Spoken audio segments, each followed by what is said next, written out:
Health practitioners and partners have gathered to mark Maternal Mortality Day on the theme Africa Day on the Reduction of Maternal and Child Morbidity and Mortality. Samuel Barr reports the peak of the celebrations was held in Sukuta, Kumba North. Rest of the world to celebrate the Day of African Maternal and Newborn Morbidity and Mortality. Health officials converged in droves at the Sukuta Health Center to mark an occasion accentuating what is really a global concern, principally seeking to increase sensitization, rousing public awareness on a worrying health issue. The occasion emphasized endeavors impelled towards satisfying two main MDGs.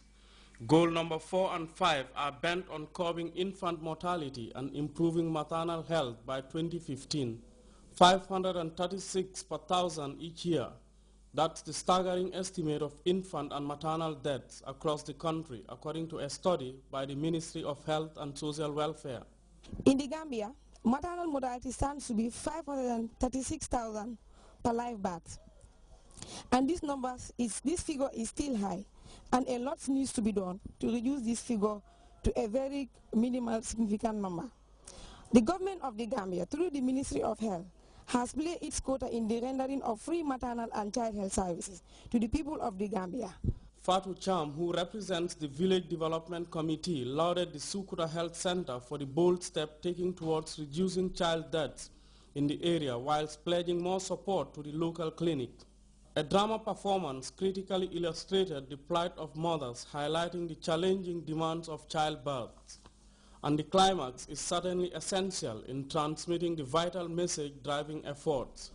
Officials tasked traditional communicators to spread the message through songs and local traditions, ensuring collective solidarity in the move to fulfill MDG Goal 4 and 5.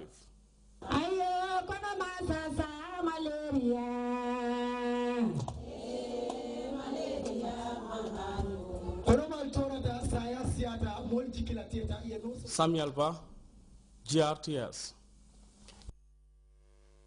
Well, the report there by Samuel Barr takes us to our first break. When we come back, we'll take a look at the international news. Stay tuned in.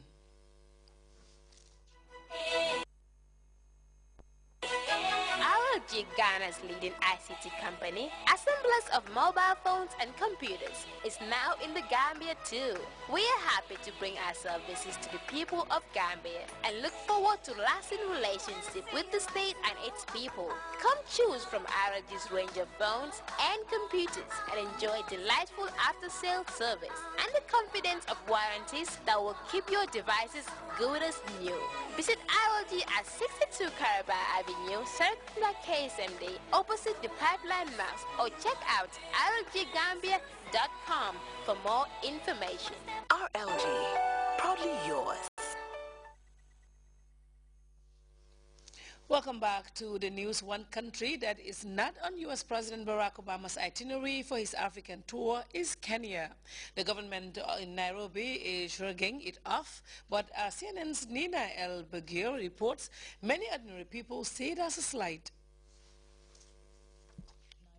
Kenyans can signal political allegiances and celebrate their special occasions all at the same time. Cakes of former Prime Minister Raila Odinga, among others, are still big sellers. But there's one man who's had a pretty spectacular slide down the rankings, US President Barack Obama. Now, you're actually making this especially for us. Yeah, sure. Because you just don't get any orders. Not anymore. But at one point, this was one of your biggest sellers. And then, how many do you sell now? Absolutely none. We are really, really disappointed. And now that he's coming to Africa and he's not coming to Kenya, now that makes it even worse. Often referred to as East Africa's anchor state, Kenya is a U.S. ally in the fight against Islamist militants and is viewed as crucial to regional economic growth. Throw in the fact that President Obama's father hails from here, and the country's omission from the president's itinerary has left some Kenyans feeling more than a little snubbed. And this trip comes as the election of President Uhuru Kenyatta and Vice President William Ruto, who both face charges of crimes against humanity from the International Criminal Court, has brought a noticeable chill to Kenya-US relations. But if the Kenyan government is feeling slighted, it's certainly not letting on. We have not been snubbed because, like I have said it before, President Obama did not snub us as a country. They arranged that he goes to only 3 countries in Africa, yeah, not the 54, and that is the point I'm trying to point out. Okay. So I wouldn't say that really we have been snubbed, and I'm not worried, and we as a government are not worried. A lot of the observers and the analysts that are commenting on this are interpreting this as a distancing from President Obama's side, that he does not want to be associated with the charges that are hanging over President Kenyatta and Vice President Ruto. What do you say to that? You know, I'm not a lawyer, but they say you are innocent until proved guilty. And both men maintain their innocence. If there is one place Mr. Obama will be assured a warm welcome, if and when he does visit Kenya's Western Nyanza province, where his father Barack H. Obama Sr. was born and raised. And his cousin Said Obama is asking his fellow Kenyans to be a little patient. Whatever he does, there will always be criticism. If he engages with Africa, there will be criticism. If he doesn't, there will be criticism. Do you feel that there is a part of him that belongs to this place? Yeah. That belongs to Africa? Yeah. He traces his origins to, Kogelo, which is in Africa, or to Kenya, which is in Africa. There, yeah. And that relationship will always be there. I think he means a lot for Africa, a lot of good things for Africa. He has visited Kenya before, most recently in 2006 as a senator. But many Kenyans hope Mr. Obama will eventually visit his father's land again as president. And then all they say will be forgiven. The U.S. intelligence community is under the microscope for leaks again. This time, a former top military advisor to the president is under scrutiny.